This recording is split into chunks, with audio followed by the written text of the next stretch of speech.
তারপরে এটাকে 0 থেকে 100% কনভার্ট করতে হবে, 0 থেকে 100% রেফারেন্সে মোটরের স্পিডটাকে কি করতে হবে, কন্ট্রোল করতে হবে। ওকে, প্রথমে তাহলে একটা ড্র করলাম, তারপরে এটা হচ্ছে সেন্সরের ডাটাটাকে রিড করলাম, ঠিক আছে। তারপর এখন কি করছি, এই বিটটাকে এখানে যে বিটটা আসছে, যেখানে সর্বোচ্চ বিট আসবে কত, ভোল্টেজের জন্য কত বিট, ইনপুটের ভোল্টেজের জন্য কত বিট,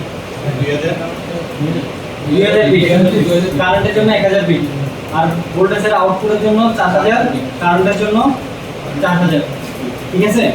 আচ্ছা, এখন মনে নেই না, কারেন্টেরটাও 4000, ভোল্টেজেরটাও 4000, আউটপুট দুটোটা সেম।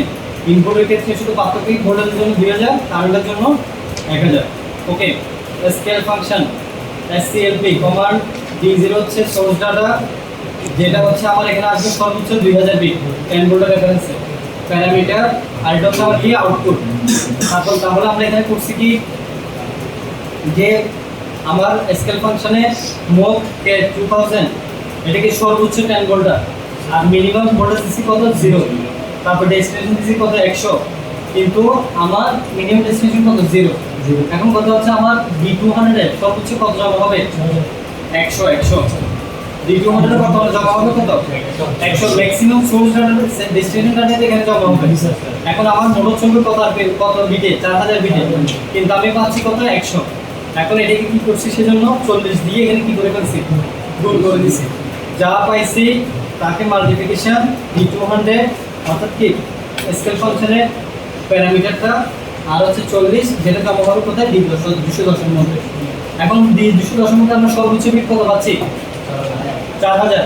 এই 4000 দিয়ে আমরা এখানে কি করে দিছি, 2 আর ফ্রম তার বলতে হচ্ছে না, গত এই টেম্পারেচার প্রোগ্রামে বললাম।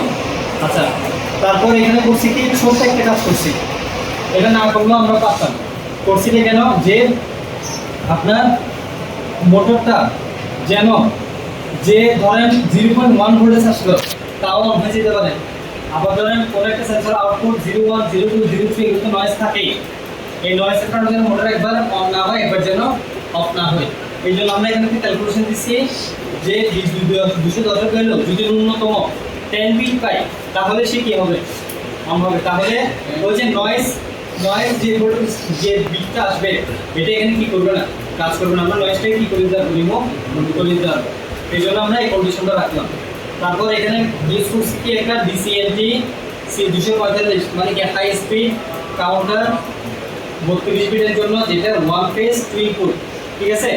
আর আমাদের এনকোডারের জন্য পিন আছে কয়টা, 5টা মধ্যে লাল তারটা হচ্ছে কি 12 ভোল্ট পজিটিভ, কালো তারটা 12 ভোল্ট নেগেটিভ।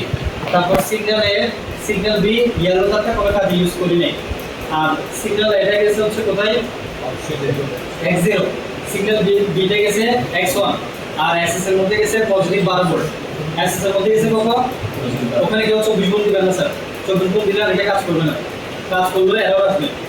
আচ্ছা, আরেকটা বিষয়, আপনারা M1013টা ডাইরেক্ট মেইন ফেজ বার থেকে দিবেন, এই প্রোগ্রামটা একটু ইউজ করবেন, এটা নিয়ে বলা আসছিল আমার কাছে।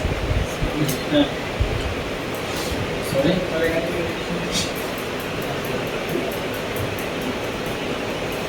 এখান থেকে দিলে হবে কি, যে আমার ডল কানেকশন অন থাকলে এটা কি হবে, কাজ করবে, ঠিক আছে।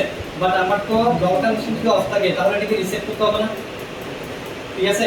আরেকটা কথা হচ্ছে, যদি ডল কানেকশন অন নাই তাও মোটর করতেছে, তাহলে আমার মোটর যদি কোনো কারণে যদি দূরে যায়, এরকম যদি আমি এইখানে আর কেন্দ্রিক, তখন আমি বুঝতে এখানে আমার মোটর করতেছে, ঠিক আছে। এটাকে ডল কানেকশনের বাইরে রাখবো।